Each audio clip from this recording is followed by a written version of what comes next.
হয়েছে 12 থেকে 13% মদ বিক্রি করতে তারা পেরেছেন।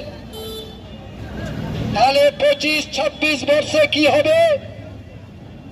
রাজ্যের মামাটি মানুষের সরকারের অর্থমন্ত্রী বলছেন আমরা এবার 10.5% বৃদ্ধির কোটা ধার্য করলাম। ভাবুন, মদ বিক্রির আশা বাড়িয়ে রাজস্ব আদায় করবেন আশা প্রকাশ করছেন।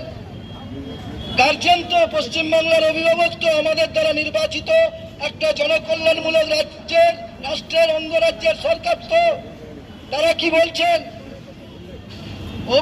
কোন অভিভাবক চায় তার ছেলে মাতাল হয়ে ঘুরে বেড়াক, তার ছেলে মাতাল হয়ে নারীদের উপর অবমাননা আক্রমণ করুক? কোন অভিভাবক চায়? পশ্চিমবাংলার এটাই লজ্জার। এখানকার রাজ্য সরকারে আসীন অভিভাবকরা আশা প্রকাশ করছেন এখানকার ছেলেরা আরো বেশি বেশি করে মদ খান।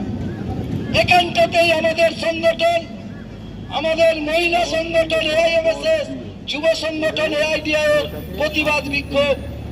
আপনাদেরকে স্মরণ করিয়ে দিই, ভারতবর্ষের স্বাধীনতা আন্দোলনের সময় আপনারা যারা ইতিহাস পড়েছেন জানেন, ওই 13 বছরের ছেলে ক্ষুদিরাম বয়সিনী মুষ্টি ভিক্ষা করে বন্যার্ত খরায় পীড়িত মানুষের মুখে একটু অন্য একটু ঔষধ তুলে দেওয়ার জন্য লড়াই করতে সেই ছেলেটি। ইংরেজরা চেয়েছিল এদেশের যুব সমাজকে স্বাধীনতা আন্দোলন থেকে দূরে সরিয়ে রাখতে, তাই সেই ইংরেজদের সেই চক্রান্তের বিরুদ্ধে, সেই মদের বিরুদ্ধে পিকেটিং করতে হয়েছিল ক্ষুদিরামকে। আজকে আপনাদেরকে কথাটা স্মরণ করে দিচ্ছি কেন? মদের বিরুদ্ধে তো আন্দোলন এমনি এমনি নয়। পাশের রাজ্য বিহার, নীতিশ কুমারের গভর্নমেন্ট চলছে, আপনারা জানেন মদ নিষিদ্ধ করেছে। সাংবাদিকরা প্রশ্ন করেছিল আপনাদের সরকার চলছে কি করে? আপনাদেরকে শুধু কিছু পরিসংখ্যান দিই। বিহারে মদ নিষিদ্ধ করার পর নীতিশ কুমারের সরকার বলছেন বিহার রাজ্যে নারী নির্যাতনের সংখ্যা 80% কমে গেছে। বলছেন কে নীতিশ কুমার? ভাবুন, বলছে দুর্ঘটনাজনিত মৃত্যু মানে দুর্ঘটনার সংখ্যা 63% কমে গেছে বিহারে মদ নিষিদ্ধ করার পর। বলছেন দাম্পত্য কলহ গ্রামাঞ্চলে যাবেন, মেয়েরা সুস্থভাবে জীবনযাপন করতে পারেন না, নুন আনতে পান্তে পুরাই ডেলি 150 টাকা 200 টাকা রোজগার করেন। বাড়ির কর্তা সেই 150-200 টাকারই মদ খেয়ে ফিরে আসে, বাড়ির বাচ্চা মেয়েরা কি খাবে কোনো ভাবনা থাকে না, মদের নেশা থাকে। এই জায়গায় টেনে নিয়ে যায় যেখানে স্নেহ ভালোবাসা পুত্রের প্রতি স্ত্রীর প্রতি থাকে না, নষ্ট হয়ে যায়। আজকে সেই দাম্পত্য জীবনের কলহ বিহারে কমে গেছে 50% শুধুমাত্র মদ নিষিদ্ধ করার জন্য। আমাদের মাননীয় মুখ্যমন্ত্রী, অর্থমন্ত্রী এগুলো জানেন না? নিশ্চয়ই জানেন, কিন্তু তারা এটা করছে কেন?